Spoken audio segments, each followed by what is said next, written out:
We're talking about students who come from an underprivileged background, who have run away from their own countries due to war or political reasons, who have come to the UK, who are working here very hard indeed to bring up their families. We expose them to a world of leadership skills, digital skills, thinking skills, critical thinking skills, reading skills. And all of a sudden, you have these people who are maybe in their 40s or their 50s, and most of them have only just finished their school and they had no opportunity to go into further education back home. A college cannot succeed without listening to the student voice. One of our students, 75-year-old lady, who graduated after 4 years with us, and she almost got a distinction. And when she came here 5 years ago, she didn't even speak English very well. Going from lecturer, where I had my group of students or my groups of students, to taking over the entire student population of 7,000 students, it was a wonderful, wonderful opportunity for me.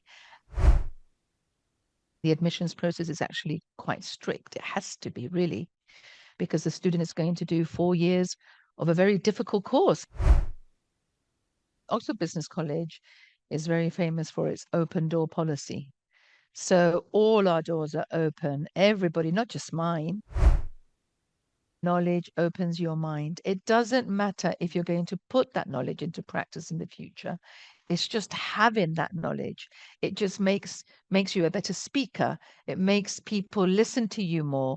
It makes you more interesting at dinner parties or in family parties, whatever. But knowledge is very powerful, and knowledge can open many doors. The funny thing is that I'm here to teach them, but they have taught me. They have taught me, and I've changed a lot. Now, those are the insights and wise words of Diana Munoz, and she's from the Oxford Business College. And also, thank you so much again to the National Association for Primary Education for their continued sponsorship and support of this Education on Fire podcast. It really is such a wonderful organisation. Please do check them out at www.nape.org.uk.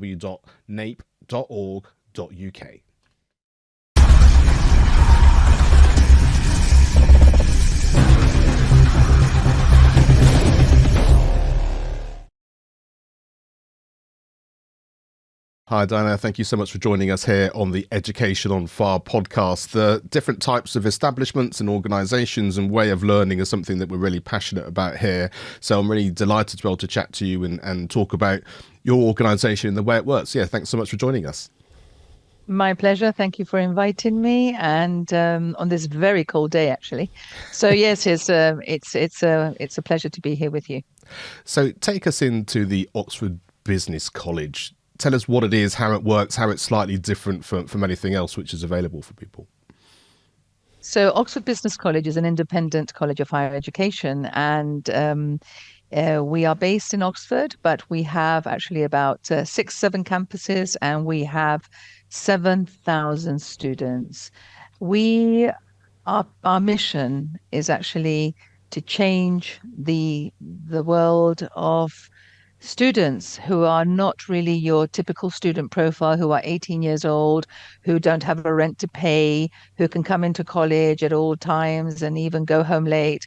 We're talking about students who come from an underprivileged background, who have run away from their own countries due to war or political reasons, who have come to the UK, who are working here very hard indeed to bring up their families. Some of them work in nighttime and night shifts at warehouses. They're raising a family. They work, some of them 7 days a week, and they are trying to establish a much better life for them and certainly for their children. So we provide them with an opportunity to have a degree.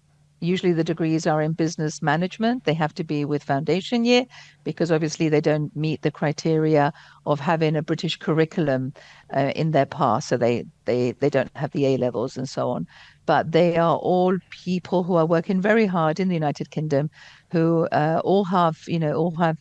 who are all dedicated in their jobs, and they make this special commitment actually, and they dedicate some time to coming into college twice a week, and that can be at weekends or it can be during the week.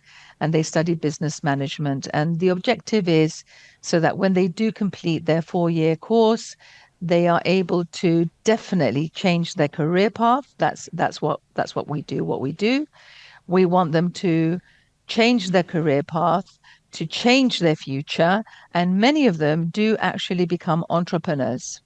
So we are very proud of the fact that, yes, there are many colleges in the UK at the moment who are offering the same kind of business module. We are probably the one with the highest number of students, or one of. Our students are looked after, they are cared for, they have tremendous opportunity to change everything in their life, not just to acquire an education, but they all develop new skills, which is going to help them anyway in their future. So we expose them to a world of technology. We expose them to a world of leadership skills, digital skills, thinking skills, critical thinking skills, reading skills. And all of a sudden, you have these people who are maybe in their 40s or their 50s, and most of them have only just finished their school and they had no opportunity to go into further education back home. And yet here they are in the UK, which is renowned all over the world for their education, and they are studying, at one of our campuses, and they end up with a degree. They end up with new skills. I mean, I always tell them that they are like butterflies. They go through a metamorphosis and they become, educational butterflies, and they really are so grateful after that. And I think it's wonderful that we're part of their growth and their student journey. So that's basically what we do. So you mentioned there about the idea of it being an independent college. What's sort of the difference or the perceptual difference of what that is compared to what people might believe a college is sort of more traditionally? So the independent colleges at the moment, they partner with universities in order to in order to be able to award degrees. So they can't award degrees. So they go into partnerships with universities, which are all award-giving universities. And we have at the moment 4 partnerships, and we are able to award our students with degrees. So colleges, the independent colleges in the UK now, that's how they function. They go into a partnership with a university, and then they're able to teach the student. The student is a student of that university. We provide all the tuition, we provide the premises, we provide all the resources, learning resources, everything. But the student is a student of that university, which is in our partnership, which is basically our partner. This is how it works at the moment. So compared to the colleges of when I was younger, um, you still couldn't get a degree, obviously, university degree from a college. That wasn't possible. It's still not possible. But it's a different kind of concept. So now it's more people who come from abroad, who are working here, have decided to make their life here. Vulnerable students, we call them, because as you know, in the UK, um, education is for everybody in the UK, irrelevant of age, irrelevant of status, irrelevant of nationality. Everybody, it's completely inclusive in the UK. That is not the case back home in their countries. So it's more like education is for the young ones, education is for when they leave school. So I think that it's a fabulous idea, it's a fabulous concept that we are giving opportunities to these people that did not have an opportunity. And it's wonderful when you are part of that tremendous change in their own life and in their own future. And I completely understand sort of that format. I went to music college, and so I think we were then affiliated with Westminster University. I was the first year that was able to do what was essentially the old performing course with various modules and Exactly. academic stuff, which was then sort of reinforced with that. So yeah, I can sort of see how Yeah. that works and how those things came together. So tell Yeah. me about your job specifically. What's your role within the college, and what do you love so much about it? So I've been in the college since 2020, actually, because I was living abroad before that. And so I joined the college in the middle of COVID. So it was quite an experience, unforgettable experience, because I was actually at the time I was living abroad. I was offered this position, and of course, I did move back to the UK. But the all I was recruited as a lecturer for the business management course, and I had to lecture on Zoom. So I had like 40, 50 students online. Okay. And I did that until COVID ended. So for about a year and a half, 18 months, something like this, myself and my colleagues, we were all recruited and we had to teach our students online. And we did all manage to, I mean, that was very successful. You know, we were all getting to know how to use Zoom and the techniques of Zoom. So did they, by the way, because they had to connect. And there was all sorts of it was a trial and error at the time because, we had to learn how to use Zoom. They had to learn how to use Zoom. So it was it was a collective experience and it was wonderful. And so that went on for 18 months. And then after that, I was a lecturer. And then after that, we started coming into the campus. At the time, we only had two campuses. I mean, now, like I told you, we've got seven campuses. We are acquiring more campuses. But it was quite exciting, because when it was a momentous affair because when we came into the classroom with all the 40 or 50 students that I had got to know online and suddenly see them in front of me. Some were shorter than I remembered, some were taller than I expected. But it was like a family reunion, of people that you have grown very fond of for 18 months. And suddenly you were in the classroom with them. I mean, I think nothing beats the classroom experience. I know that virtual reality is the future. I know that virtual teaching is the future, but I think that nothing beats the classroom, the feeling of being in a classroom and having that control over your students and having that kind of personal experience where you can bond with them face to face or give them a hug if they're a bit feeling, down in the dumps or praise them and clap, with them and rejoice any of their achievements or performances or anything that they have got, good grades on. So then in beginning of 2023, I was promoted to head of student services. And that was a fantastic opportunity for me to get even closer to the student population. And because we were growing in numbers. And so it involved myself traveling to campuses. And I always enjoy walking into a classroom and just sitting on a table and just chatting with them because we need to listen to them. So the student voice, a college cannot succeed without listening to the student voice. So it was wonderful to hear their perspective because for them it's a new experience. I mean, they're coping with a new country, a new language, new ways of doing things. They're coping with a new educational system. I mean, the majority of our students come come from ex-communist countries. And as we all know, education in ex-communist countries can be quite strict and there's very little interaction between the professor and the student, like it's a little bit robotic, dare I say. And so these students to actually sit down with us and have a coffee with us or come to us and tell me, oh, Diane, I'm doing something wrong. I need some extra help. Can you tell me, for example, what does the assignment brief mean? It's a little bit difficult for me to understand. That is unheard of back home for them. So it was a new experience for them in all aspects. And to be part of that growth, having said that, I can give you an example. Last June, one of our students, 75-year-old lady who graduated after 4 years with us, and she almost got a distinction. She just, just failed to get a distinction. And when she came here 5 years ago, she didn't even speak English very well. And here she was speaking fluent English and obtaining her BA honors degree.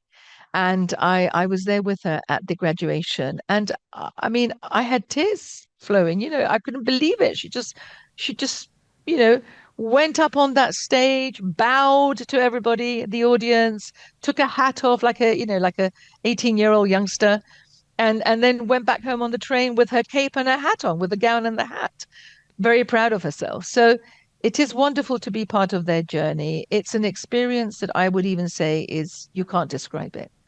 And you're not just being part.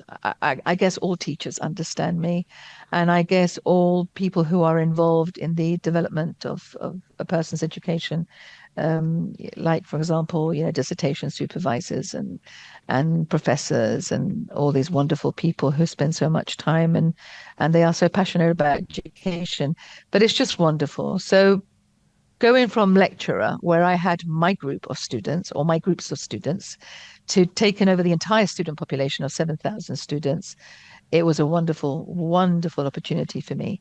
And only recently, in the summer, I was now moved to head of events, which is also involves, of course, being very much in touch with the students, but it also involves being in touch with the faculty, just to provide very interactive events for students, giving our students a little bit of protagonism in order to organize events, because we know education is important, but of course, being a different kind of student profile here, we need to make their lessons engaging. So we're not talking about future doctors or future surgeons, that if you put them in a classroom, it has to be quite academic. We're talking about students that they need some kind of other type of engagement, make it interesting. If I show them about Chaucer, how to read a couple of passages, they're going to probably fall asleep. So so just interactive, like for example, the skyscraper event, like leadership, where you do kind of tasks in class, like role plays, make them be like a board of medical directors deciding on which students take priority, things like this, so now I'm doing events, but basically I'm still very much involved with students, and of course my ex-students who are still in contact with me, and they look up to me, and I'm always there to help them. And because of, like, say, the circumstances of the students as well, you sort of mentioned about classes being sort of not during the school, what would be traditionally the sort of the normal sort of day, weekends and that kind of thing. How does that work in terms of timetabling? They still have to sort of come around, obviously, the schedule that you're setting, but how does that flexibility then work with Yeah. staff as well as students as well? Because that'd be Yeah, interesting so for people to the hear. college provides, so the students, they're all full-time students, but they only have to attend 2 days per week. So our students are either weekend students, which means Saturday and Sunday attendance, or they come on a Monday and Tuesday, or they come on a Wednesday and Thursday. The choice is theirs. So they have to look at their own timetable, how they can fit it in around their employer, how they've also got families. They have to juggle. It's a huge challenge for them because they have to juggle family, they have to juggle work, commitments. So they do succeed in doing so. So the college has over 200 lecturers, and some of the lecturers, some are full time, some are part time.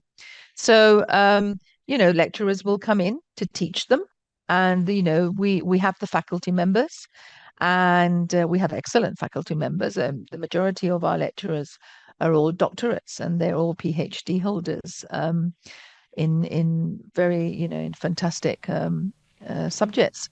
And so they're able to supervise our students with their dissertations when they get to level 6. So that's how the college works. The college, we don't offer any online uh, classes. So all the classes are on the campuses, and they are either weekends, and usually the classes are from 10 o'clock till 5 o'clock, with obviously a lunch break, coffee break in the morning, coffee break in the afternoon. And that's how they work. And for the students, it's like a little outing. They actually, some of them come together in a car, if it's people that live next to each other. Some campuses have local students. Other campuses, the students are not so local and they have to drive a little bit to come.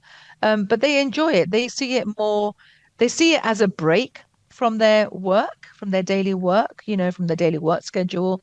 They come together and they enjoy that. It's like because they're very social people, they're sort of Europeans, so they're the majority. So we do have some English students as well, of course, who maybe were living abroad, so they didn't complete the British curriculum, so they have to do the foundation year. And we have a total of, I think it's about 50 nationalities or something like that.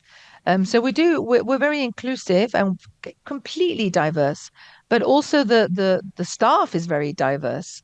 So we've got staff members that speak multiple languages, and it's a wonderful, wonderful place to work in because everybody comes from a different background. I mean, I've for me that's always been important. You can't grow as a person if you're always with the same people that you grew up with, or the same people you went to school with. I mean, I've lived in 8 countries myself, and so I think that you need this in your life. You become very rich culturally, and I think that our college is a testament to this, cultural wealth that we have, and we all have a great, rapport between us, and we all work very well. And it's a very different perspective, I think, from a student point of view, isn't it?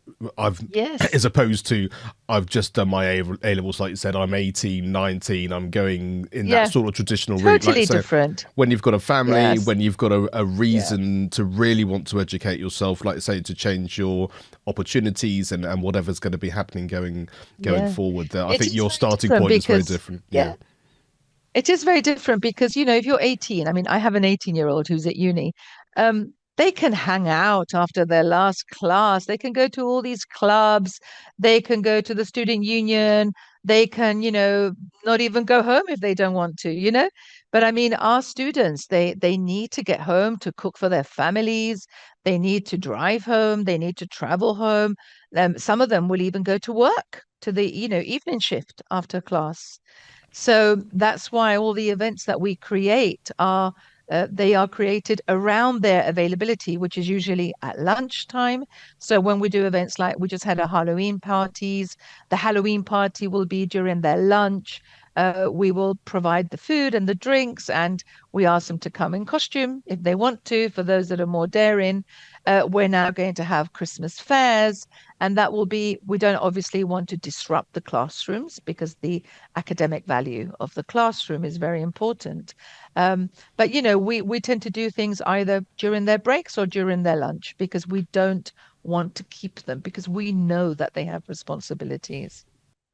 That's basically the Yeah, no, reason. that makes a lot of sense. And I'm curious about the funding aspect as well, because normally as a student goes to college or university, there are certain things that you have to pay for, certain fees and that kind of thing. How Yeah. does that work for you?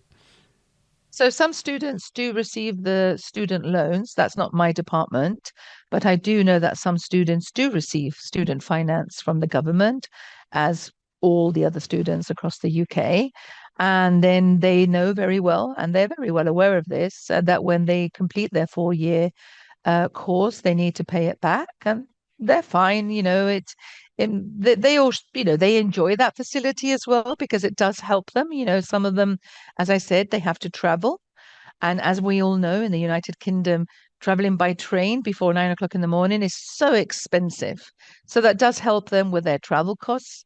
And then because they're all, they all work very hard, they're all extremely diligent, they know that when they complete their course, they will have to pay that back, and that's fine. That's how it works.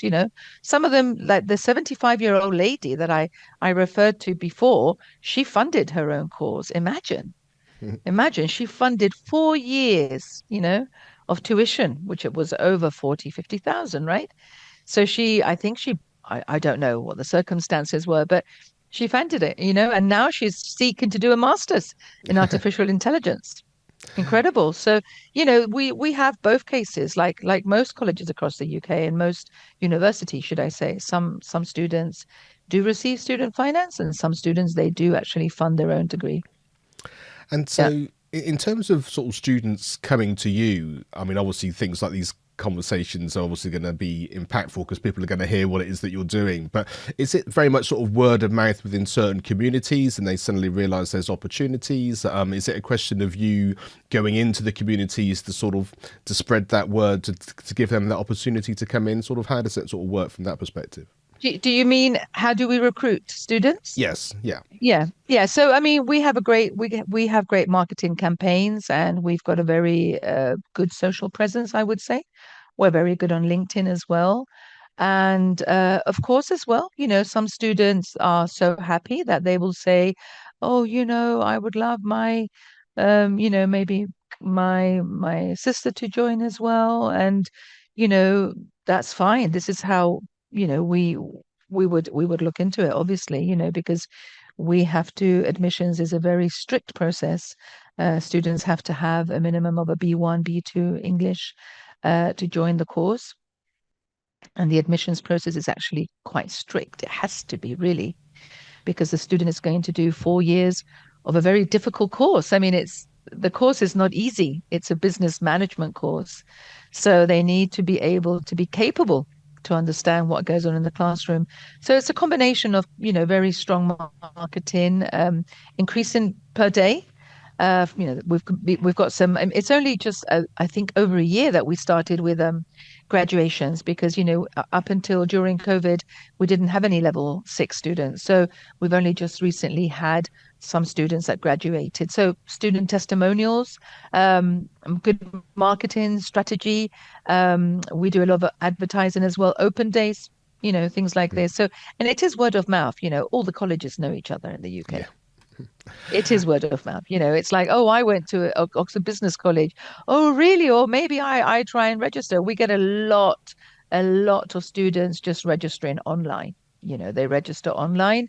And of course, we need to be able to decide which cohort they should join, because it all depends when we're taking new students in. If I register today, it doesn't mean I'll be in the classroom tomorrow or the 1st of December. Everything is carefully looked at and all the data is there.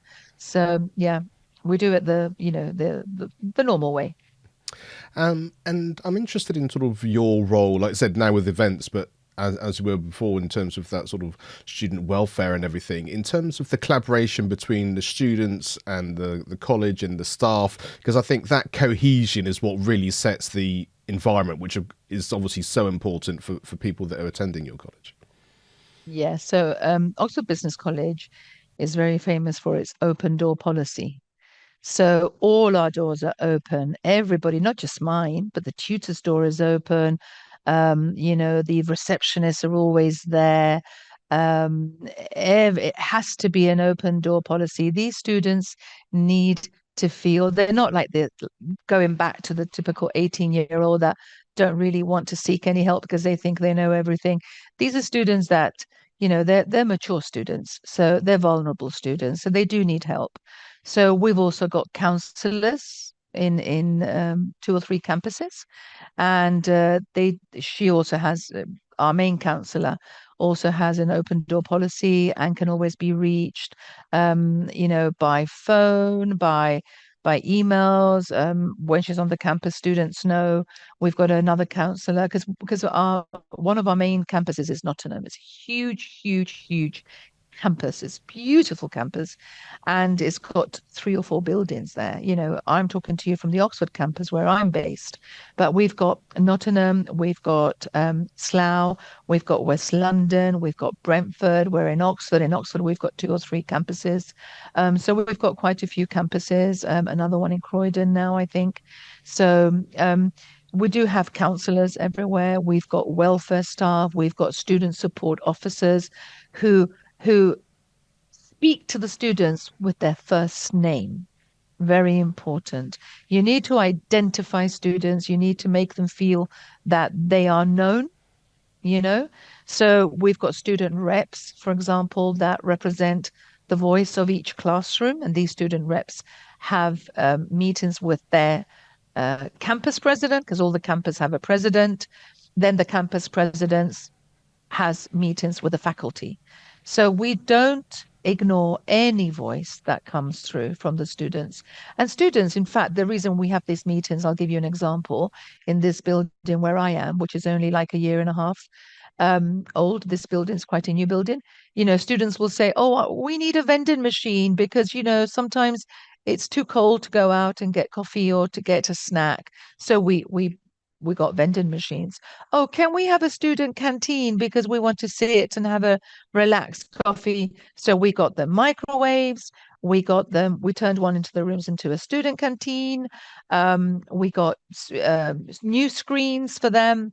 We have laptops as well, where if a student doesn't have a laptop, they're very welcome to use one. We loan them. We have got an amazing assortment of very expensive books for them to use for their projects, project management, for their business consulting, projects for dissertation, of course. We also created very important IT rooms where there is an assortment of PCs and again books for them to use. So we're constantly catering for their needs. Um, we can't be very successful if we don't have happy students. So we need to cater for their needs. We have a lot of students that will say to us, "Oh, well, I need, for example, to take a day off maybe because my child needs to go to the hospital." Then we're understanding. We'll say, "Of course, just take the day off, and they come in next week." So they're very much in touch with us when they're going to be away. Because things happen to you. Your car may break down, or you may have a sick child, or you may yourself need to go to a doctor's appointment. We have some ladies as well that are pregnant, so we work around their pregnancy with the academic year. So we like to believe that we are making students our priority, and that we're making them think that they feel very comfortable. And we like the campuses to be their comfort zone, actually. A lot of them make friends along the way, from back home, their own country. So they do have a wonderful student experience, which is our objective. And I guess that's the thing, isn't it? You have a shared learning journey with people Yeah. within your class, and you're sharing an Yes. environment which you don't get, like, say, within your life outside of that, I guess. Yeah. And we do have students, I'm telling you, well, when my car broke down 2 years ago, one of the students was my mechanic, did a wonderful job. We have another student that has a wonderful coffee shop in the covered market here in Oxford, and we go there. Why should I go and buy a coffee somewhere else that I don't know? I'd rather go to my student and make sure that I have a coffee there to help their business. We have another student that runs a pizza place. We have another student that is now starting with a beauty business. So, we have another student that has a well-being academy. So we're all, in fact, we do have a department called Oxpic, which is like a business incubation hub. And we are coaching students who want to become entrepreneurs, and we are advising them about how to go about it, which agencies to contact, how to go about government funding, and so on. So we are there. We'd like to think that we're holding their hand to prepare them for the big bad world, even though the reason why they're in the UK is because they are victims of the big bad world, which is sad actually, because a lot of us can't imagine what some of these students have been through. And I guess that's where the entrepreneurship is a really valuable thing, because it might be, like, say, because of their personal circumstances, Yeah. having a traditional job isn't necessarily what's going to be supportive for them. So Yeah.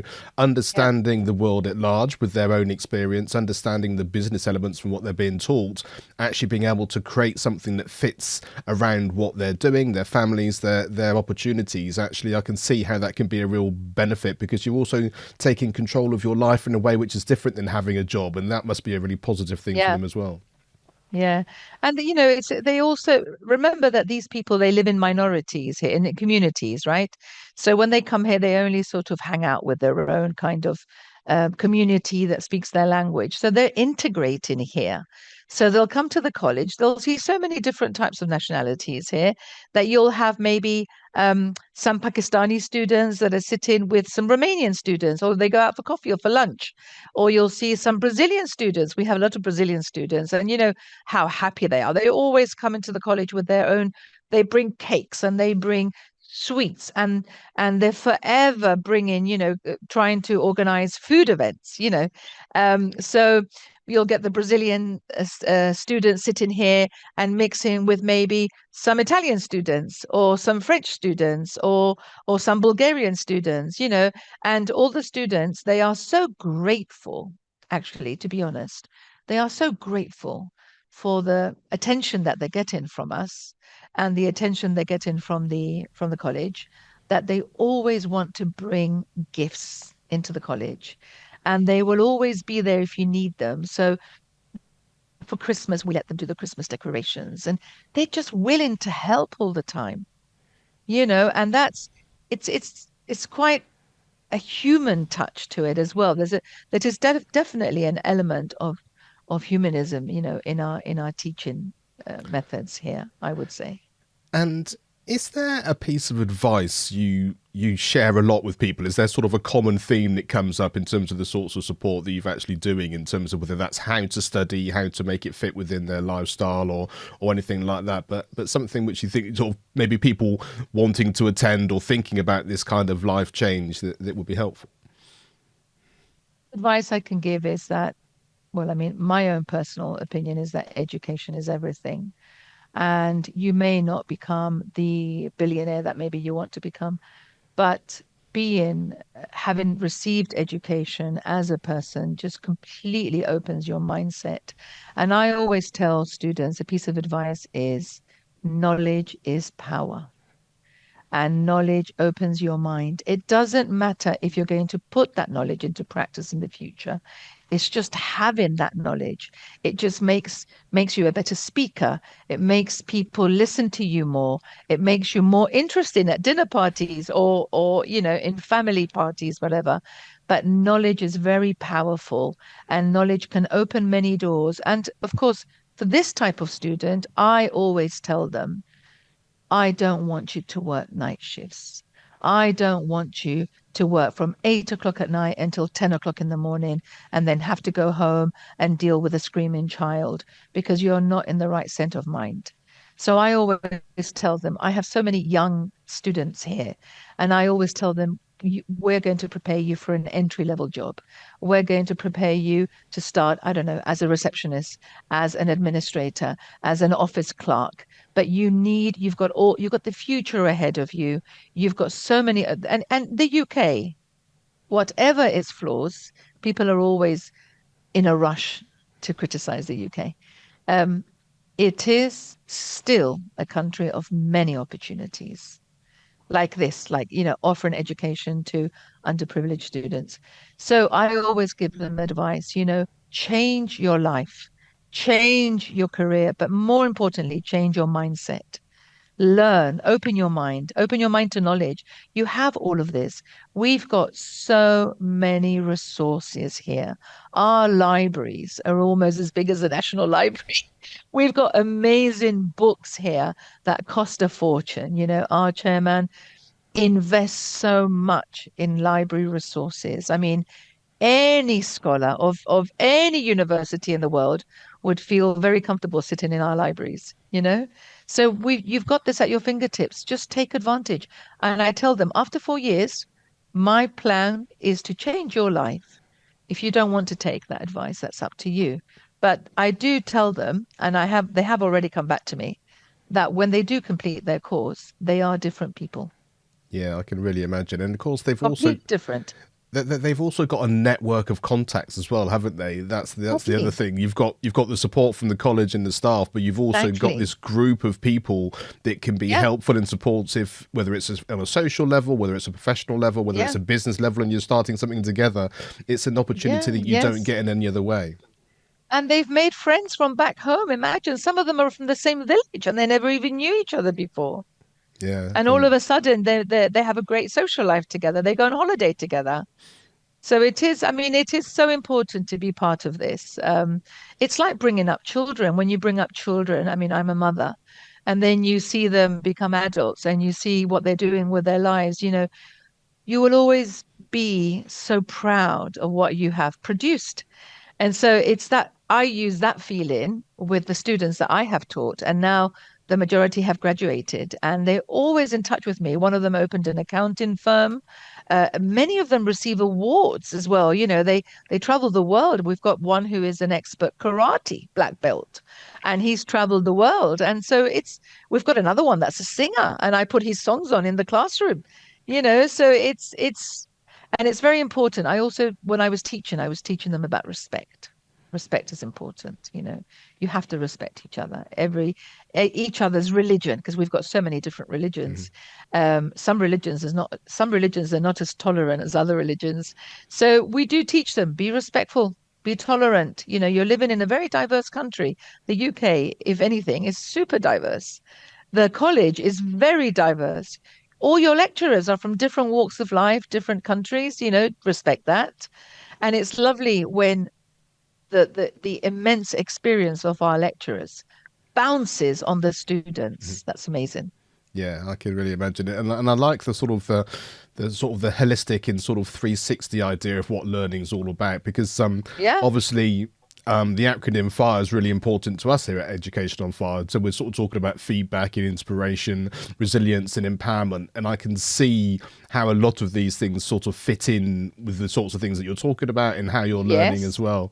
I mean, the feedback, yeah, it's not just academic feedback where you have to tell a student, oh, okay, well, your assignment was not this good because you didn't include this, blah, blah, blah. But the feedback is also on their own kind of, lifestyle. Well, why don't you do this, so that you can come to the college earlier? Why don't you change your schedule? Why don't you ask your employer? So it's feedback and advice, really. It's all looped together. We're always doing that constantly. Yeah, I think that's really true, and I think for me, it very much is the fact that it's elements of all the things that we're talking about that makes the progress and the success of any given student, isn't it? Because, like I say, it's not just one element: the academic side and the social side, and the ability to, I guess, sort of the impact on you as a human being to begin with, which then That takes you changed. forward in those things. The funny thing is that I'm here to teach them, but they have taught me. They have taught me, and I've changed a lot in since I've been here, 2020. I'm definitely not the same person when I first joined in 2000. I've learned so much. I have the advantage that I have worked in many countries and I've been exposed to many, many cultures. So I have that cultural wealth anyway. But it's just been accentuated even further. And to feel part, when students the other day I had 4 or 5 students that received their degrees from the one of the universities, and they sent me their degrees because they felt so proud. They wanted to include me in their pride. And I just that for me that's touching, Mm. Yeah, no, I you can know. imagine. So it's great. And like I say, when you've got your own children and you can understand that Yeah. from a very personal point of view, and then you sort of realize that that relationship extends, like you say, into your students Yes. in that life. Like I say, the impact's incredible. Yes, it is. It really is. Diana, thank you so much for chatting to us. It's been absolutely fascinating, and I think that's why I love the podcast, getting these insights into, like I say, different educational experiences and environments, and how people can take that into their own environment as well. I think is incredibly important. So for those listening who want to find out more, who may want to enroll, be involved, where's the best place for them to go? So for Oxford Business College, they can go onto the website and they can register there. Fantastic. Diana, thank you so much indeed, and look forward to keeping up with the story and the students as they Thank you go for further inviting forward. me again. And I hope that people enjoyed it and that they come to us. Education is not the filling of a pail, but the lighting of a fire.